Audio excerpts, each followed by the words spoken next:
নামটা বলতে পারবা? তোমার বাড়ি, বাবা মা কারো কথা মনে পড়ছে?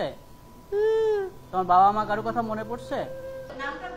চিকিৎসকের কথায় সাড়া দিলেও মুখ ফুটে কোনো কিছুই বলতে পারছেন না এই তরুণ।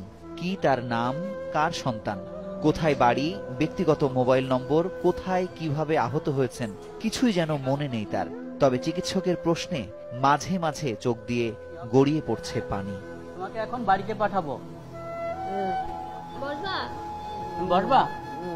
সাম্প্রতিক সহিংসতায় তরুণের মাথার সামনে পেছনে গুলি লাগে। গুলিতে বাম চোখের আলো নিভে যায় চিরতরে, ক্ষত বিক্ষত হয় মাথার পেছন পাশ। গত 18 জুলাই সহিংসতার সময় আশপাশের মানুষ প্রাণে বেঁচে যাওয়া তরুণকে ঢাকা মেডিকেলের জরুরি বিভাগে রেখে চলে যান। তাৎক্ষণিক চিকিৎসার পরদিন অপারেশন করে ডিএমসির বার্ন ইউনিটের আইসিইউতে লাইফ সাপোর্টে রাখা হয় এই তরুণকে। এটা তার মাথাতে গুলি লাগছে আর কি, চোখের ভিতর দিয়ে গুলিটা মাথার ভিতর দিয়ে বেরিয়ে গেছে। কৃত্রিম শ্বাস প্রশ্বাস যন্ত্র দেওয়া হয় 19 তারিখ থেকে, অপারেশনের পর থেকেই সে ভেন্টিলেটরে ছিল।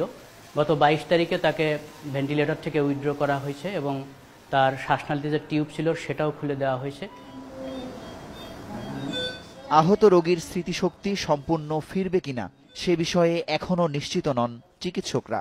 তার স্মৃতিশক্তি ফিরে আসার ব্যাপারে এখনো নিশ্চিত করে বলা যাচ্ছে না। অনেক রোগী আস্তে আস্তে চিকিৎসায় এ ধরনের রোগীরা কিছুটা স্মৃতিশক্তি হয়তো ফিরে পায়। রোগীর পরীক্ষা নিরীক্ষা, ওষুধ, খাবার সহ সবকিছুর দেখভাল করছেন পাশের রোগীর স্বজন ও হাসপাতালের স্টাফরা। Doctor, nurse, patient care attendant যারা আছেন, ওয়ার্ড বয় যারা আছেন, তারা সার্বক্ষণিক যত্ন নিচ্ছেন। তোমার নাম বলো? লাইফ সাপোর্ট খুলে দেয়া এই তরুণের পরিচয় জানতে দীর্ঘ 13 দিন ধরে নানা চেষ্টা চালানো হচ্ছে। এক্ষেত্রে সর্বসাধারণের সহযোগিতা চেয়েছে ঢাকা মেডিকেল কর্তৃপক্ষ। তোমার নামটা বলতে পারবা? তোমার বাবা মার কাছে পাঠিয়ে দিব। মুজাহিদ শুভ, এখন, ঢাকা। শিয়া বাটার ও ভিটামিন ই সমৃদ্ধ lily glam beauty soap. Lily, always beautiful.